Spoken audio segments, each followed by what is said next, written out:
All right, hey there, boys and girls.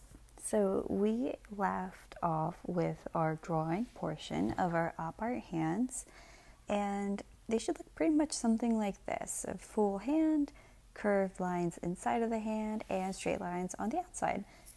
And what we're going to do today is we're going to talk a little bit about color and something that's called value in order to kind of push the illusion of our hand popping out of the paper a little bit more. So before we start coloring, let's go ahead and choose what colors we're going to actually use. Now you can use either crayons or colored pencil for this piece. Please don't use marker though, only crayons or colored pencils. So when we're choosing our colors, I want you to think about your color scheme in opposites. So you can either do your cold colors or your warm colors or what's called complementary colors.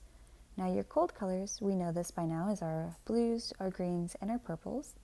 And then our warm colors can be red, yellows, oranges, pinks, and browns as well. I'll let you decide if you'd like to use those. And then we have what's called complementary colors as well.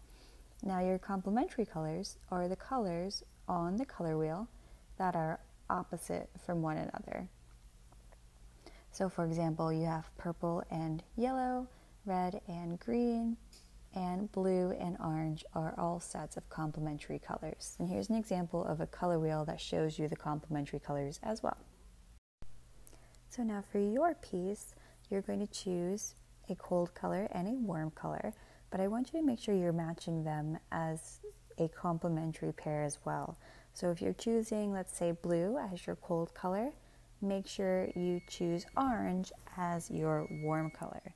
For example, on mine, I'm going to use purple as my cold color, so then my complementary of purple would be yellow, which would be my warm color.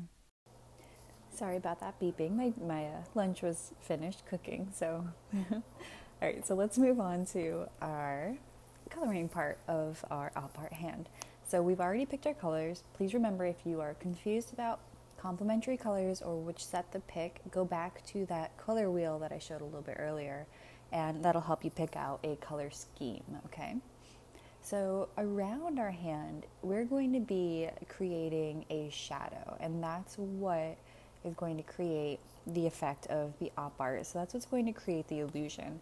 But first, what we need to do is we need to just color really, really, really, really, really lightly the whole hand, basically. Now what we're going to do is we're going to be creating a pattern. So I'm going to be going purple, yellow, purple, yellow, purple, yellow. So just a repeating pattern. And again, I am not pushing hard. Please do not push hard on your crayons, because later on we'll be creating value where we will be pushing a little bit harder with our crayons. But for right now, color as lightly as possible with your crayons. And I just want to point out before I let the video play, even though I am speeding up the video, I really took my time on this. The more time that you take with your coloring, the better that your piece will turn out. The less mistakes you are likely to make, and the lighter that you're coloring in one direction. So please really take your time. This whole coloring process, just this part, took me about a full 30 minutes, actually maybe 30 to 40 minutes, so almost pretty much an entire art class period. So I am definitely taking my time, even though I am speeding up the video for you guys. I am in real life coloring very slowly. So please just keep that in mind. Take your time with the pattern so that you don't mess up the pattern and you don't have to do it again. So make sure that you're coloring through your fingers, you're not coloring out of order or anything like that. So I'm going to speed this up to let you guys keep going though.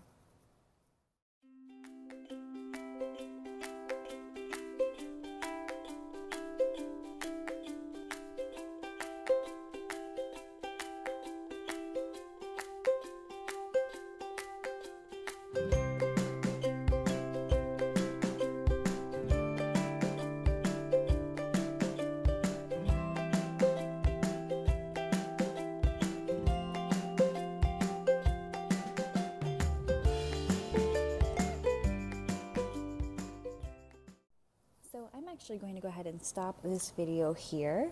And I want you to take your time again on just the coloring portion of it. We're not finished yet, so I am actually going to upload the second video onto this agenda as well, so that you can be working on this if you finish early, which you probably will. And if you have nothing else to do, then you can scoot on to the next part where we talk about value and creating that shadow along the edge of the hand to make it actually into an op art piece. But I hope you have fun with this. Again, take your time, and I will see you in the next one.